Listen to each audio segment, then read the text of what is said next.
Hello, hello. Today we have our matchup lives for week 16. I'm super excited about this one today. We have even more this week than we had last week. And it worked out pretty well last week. I was happy with the results. So successful last week. Not always going to be perfect, but helps your odds, in my opinion. So let's get to round two of the fantasy playoffs, these matchup lives. When I say that, I just mean the one little matchup indicator in your apps next to a player's name playing Dallas quarterbacks, it'll say 32nd. That one's accurate. But a lot of the times, 16 weeks into the season, it's not going to be accurate because there is so much that goes into that one little number. So I'll go over a lot of different ways how it can change and why for specific players. The biggest one will just be adjusting to the schedule. So on the screen right now, we got quarterbacks, those defenses versus quarterbacks. It is their raw ranking, what you'll see in the apps. And then we adjust it to that schedule. What changes when we adjust it to the schedule? And then the last 5 games. So what's happened recently and how has that changed? So one example here, not that you wouldn't start him, but Josh Allen. The Browns are fourth against quarterbacks. When we adjust it to their quarterback schedule, they're actually more middle of the road. They're 12th. So it's not the worst matchup in the world for Josh Allen in reality. Caleb Williams, we talked about it last week, had 242 yards, 2 touchdowns, not much on the ground, but had a good day overall in fantasy. Josh Allen should be fine. Not too many others when we're adjusting the schedule, but when we go to that quarterback for the last 5, there's a decent bit. One that sticks out is Jacksonville against Bo Nix. They are 22nd on the year, but in these last 5 games, they have been amazing. Fourth against quarterbacks adjusted to that schedule. They've been playing great. Chicago, another one. And it's really interesting because in these last 5 games, they've been seventh against quarterbacks. They're getting a little bit healthier. Kyler Gordon's injured, but they get Jalen Johnson back, that sort of thing. The one good game that is really affecting this is Jordan Love. So he plays him again this week. Outside of that game against Jordan Love, the Bears have been dominant in these last 5 games. Now, Love will go on the road, probably, if we're being honest. Pretty bad weather in Chicago in terms of that December on the road game. So can he do it again against a improved secondary in the second half of the year and without Christian Watson? So that's the big question for me right now. And then a good one, Jacoby Brissett against Atlanta. They've fallen off in the second half of the year. Fifth in passing fantasy points per game in the first half, now to 22nd against quarterbacks. When you adjust it to these last 5 games alone, they are 29th. So Brissett set up to be a quarterback one for the 17th week in a row, it seems like. Another thing to look at, one we didn't look at last week just because how the schedule fell, but if we have the situations like a Matthew Stafford playing a defense that's horrible against rushing quarterbacks, that doesn't matter for him. What matters is the passing fantasy points per game allowed. So with some of these defenses, they're pretty good against quarterbacks or pretty bad through the air, but their rushing production allowed skews it a lot.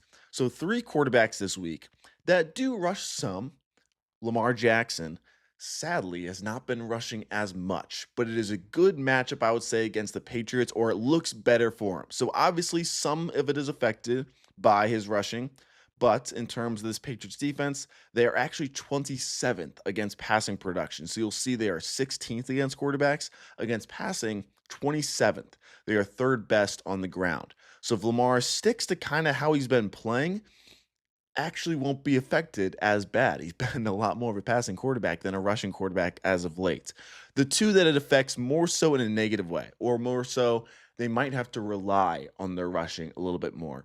The rare double matchup lie for Bo Nix. 22nd against quarterbacks, fourth in the last 5, but on the year, they are 13th against passing production. Not 22nd, they're 13th best against quarterbacks if we're just talking about through the air. They're 30th on the ground, though. Similar for Bryce Young against Tampa Bay. Tampa Bay isn't good against quarterbacks. They're not 30th through the air, though. They're 30th against quarterbacks. They're 22nd in terms of that passing production. 32nd on the ground is the big kicker there. Let's talk some receivers. Obviously, somewhat similar to quarterbacks, but not always.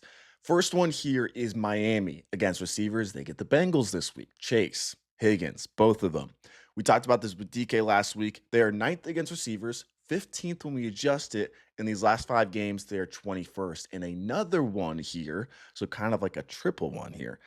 The Bengals, their defense helps them out sometimes. This Dolphins offense sometimes helps the Dolphins passing defense because that volume is a little bit lower. If we're going by a per play basis, in terms of EPA per dropback, they're 25th. So their secondary has helped because they're not facing too much passing volume. But the Bengals this week are 2-point favorites. We'd expect a lot of passing volume for this Bengals team still. So overall, this Dolphins secondary, not as bad of a matchup as being a top 10 against receivers. Another one that's positive because of the game script, you won't really see as much here in terms of the adjusted to the schedule, is Olave versus the Jets. They're 10th against receivers, 12th only when we adjust it, but they're 29th in EPA per dropback. And this is a 4-point spread against the Saints team. So if that Saints volume in a closer game stays up, then it can be a really good spot for Olave against a secondary that is not good. The only reason they're good against fantasy receivers is because they're running the ball a lot. So, against a team that, no Sauce Gardner now, no defensive coordinator now, Olave set up pretty well, I would say, too.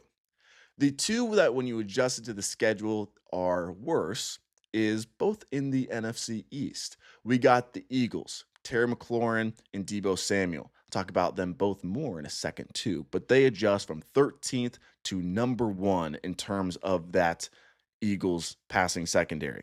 The other one is the Giants, 30th in terms of your apps. But when we adjust to the schedule, they're 20th. So it's not like a bottom 3 defense. It's more just like a pretty solid advantage for receivers right now. So for JJ Addison, little downgrade for them. Moving to the last 5 matchups, again, Falcons, 21st to 32nd for Michael Wilson. So he'll see some AJ Terrell.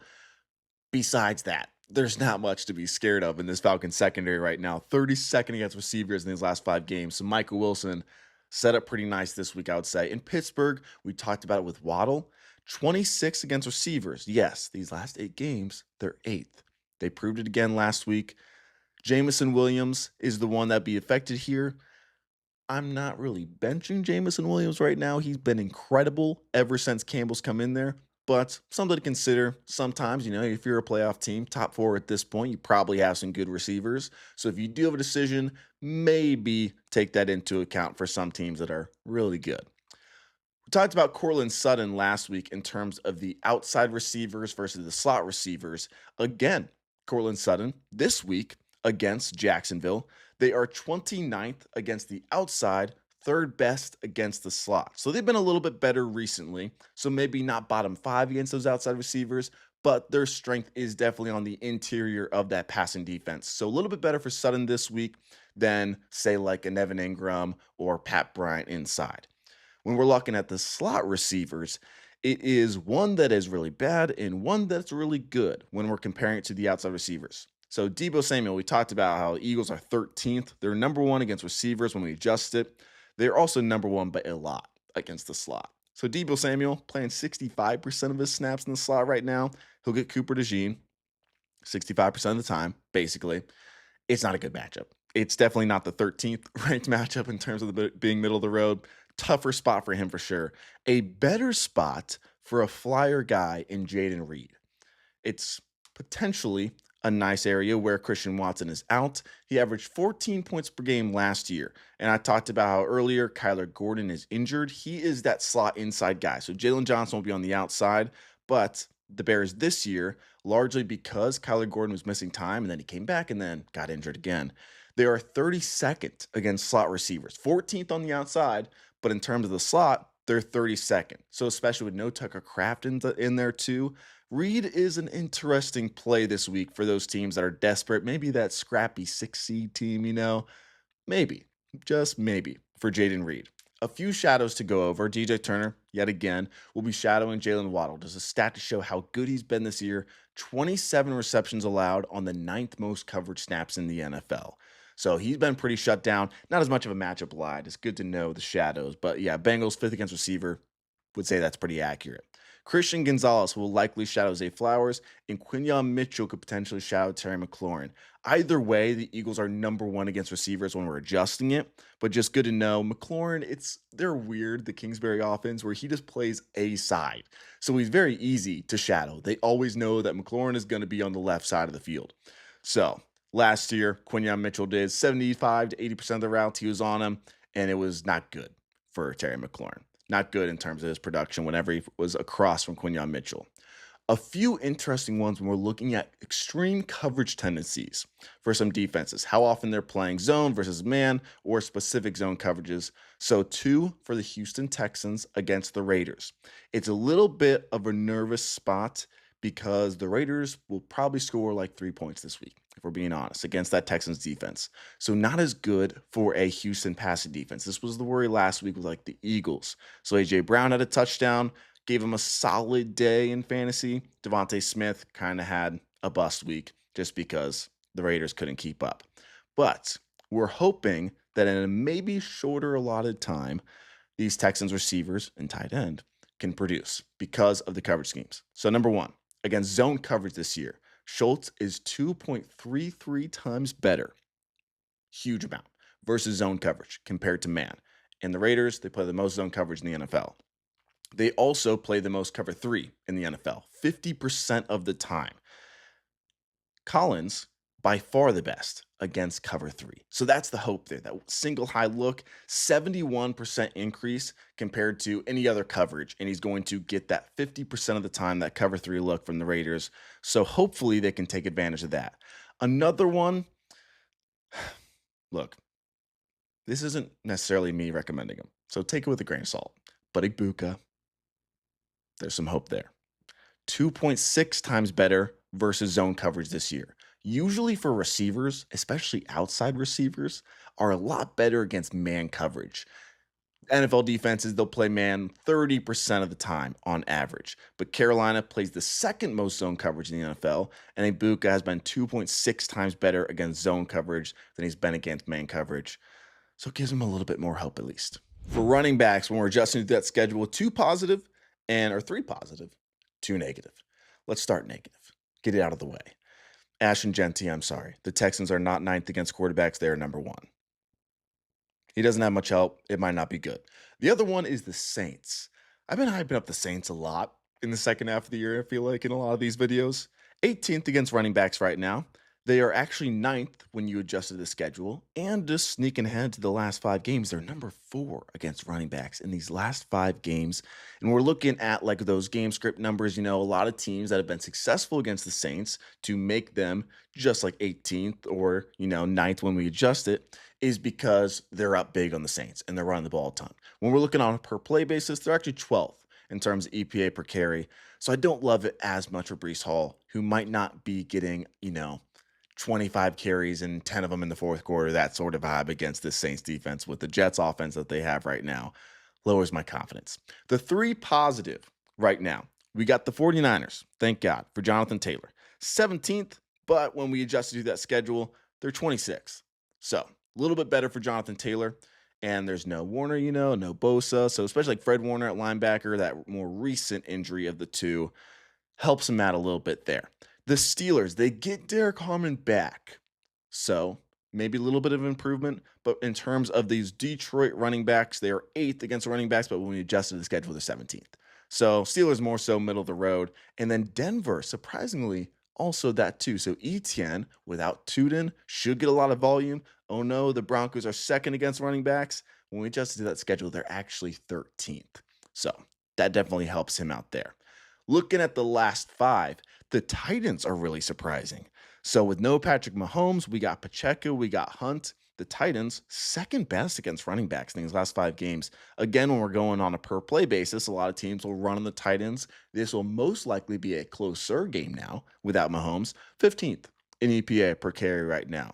Another positive one, James Cook against the Browns. This was the big one last week, and we'll talk about why in a second, or against that Patriots defense. But again, he gets the Browns. They are 12th against running backs this year. These last 5 games, they are 28th. It's been a rough run. So James Cook, not as worried, I would say. And we said that same thing against a Patriots defense last week, who's number 1. But we're like, hey, it's more middle of the road. Milton Williams is out. Ever since Williams has been out, they are now 32nd in EPA per carry. So makes it a little bit better for Derrick Henry. Instead of being third best against running backs, these last 5 games, they've been more middle of the road. 15th in this big time game. You're hoping this Baltimore offense can get it clicking.